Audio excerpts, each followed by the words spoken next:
arte de educar as crianças de hoje, Padre Courtois.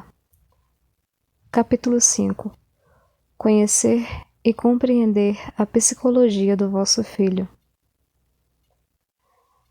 Há um conhecimento da criança que é essencialmente o fruto do amor, de um amor atento e desinteressado. Para conhecer uma criança, é preciso viver sua vida, comungar com ela por uma perpétua simpatia, sentir o que ela sente, experimentar todas as suas disposições, adivinhar todas as suas tendências, compreendê-la por dentro. A mamãe deve observar, deve procurar compreender seu filho. Para isso, muito a ajudará a intuição. Com maior proveito ainda, ajudá-la-á um estudo elementar da psicologia, ciência que realizou progressos consideráveis no curso do século atual e que não deve ser desdenhada. Do nascimento aos 18 anos, as metamorfoses, quer interiores, quer exteriores, se sucedem tão rapidamente que os pais mal podem sintonizar a mesma onda com a realidade sempre nova e sempre movediça que tem à sua frente. O perigo de ilusão é considerável, porque todo erro grave e repetido de psicologia se traduz na criança por uma concentração em si mesma ou um desdobramento de sua personalidade. Seu eu superficial coloca uma tela sobre o seu eu profundo. As falhas de desconfiança e de incompreensão mútuas se alargam mesmo sob aparências conformistas, que tranquilizam e adormecem. Quantas pontes de neve ocultam fendas, elas apenas surgem escancaradas em certas horas de crise. Existem pais que disso nunca se apercebem. Cada criança tem a sua personalidade que a diferencia da de outra criança. Tem seu gênio próprio, sua missão insubstituível na Terra, seu nome divino. Ignorá-lo é arriscar-se a tratá-la como um número, um ser anônimo, uma matéria banal, a introduzir no mundo vago e em contradição com o seu elemento vital, havendo o perigo de a esvaziar de sua originalidade legítima ou produzir, com um choque de retorno, a explosão de uma revolta, logo que as circunstâncias favoráveis restituírem a liberdade às suas energias por longo tempo comprimidas. É sobretudo nos momentos em que a criança está no seu melhor estado natural que se torna preciso observá-la, nos seus brinquedos, à mesa, em meio a seus objetos familiares, quando deve escolher alguma coisa, quando ouve uma história, quando se concentra em companhia de camaradas.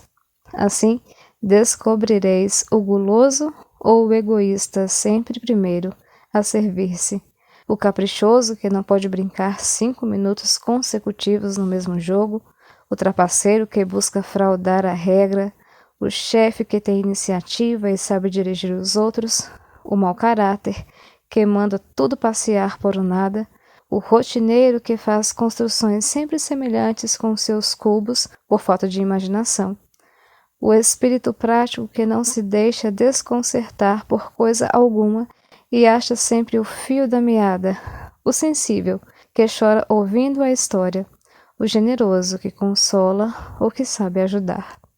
Para bem conhecer uma criança é preciso manter contato e conversar com ela. Uma mãe nunca perde tempo quando, à noite, permanece um pouco junto à cama do filho. É preciso saber escutar as suas inúmeras perguntas sem enervar-se, dando-se ao trabalho de responder a elas com carinho, com cuidado.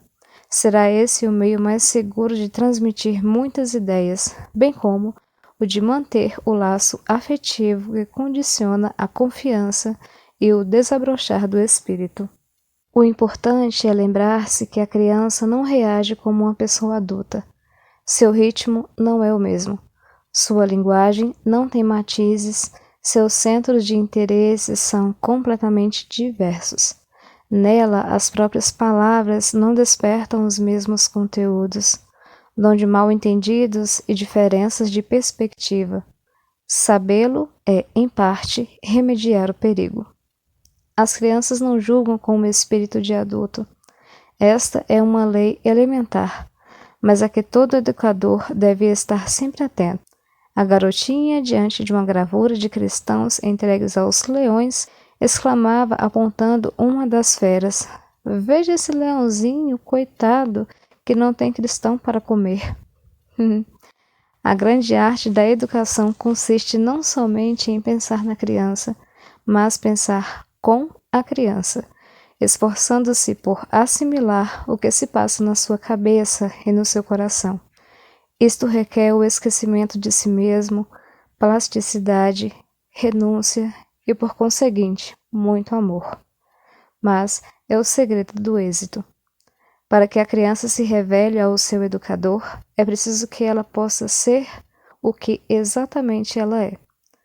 Certas educações demasiadamente estreitas só servem para martirizá-la e podem mesmo chegar ao aniquilamento de sua personalidade.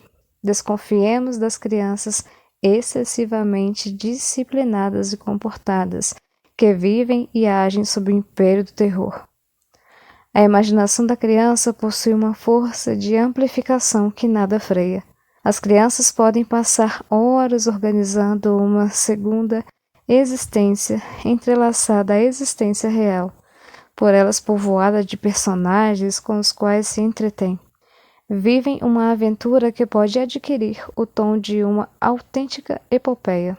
Há perigo quando esses sonhos constituem uma fuga diante de uma educação demasiado severa ou demasiado estreita. Com as crianças, é preciso tomar cuidado para só exigir esforços ao seu nível, atos à sua medida. Evitai forçar, ordenai os períodos de repouso e de pausas. Não estejais sempre em cima delas. Não desejeis que os vossos filhos se tornem prodígios. Tende como ambição ajudá-los a se tornar sólidos e equilibrados. Por intermédio de papai e mamãe, a criança está ligada a toda uma cadeia de antepassados que lhe transmitem parcialmente, cada um deles acrescentando uma modificação, o que receberam dos outros. Mas nunca vos deixeis tentar pela ideia de procurar com quem a criança se parece. A criança é uma pessoa, com caráter pessoal original. Os dados hereditários constituem conjuntos de tendências que nunca são absolutas ou necessárias. Liberdade e educação podem utilizá-las, canalizá-las ou neutralizá-las.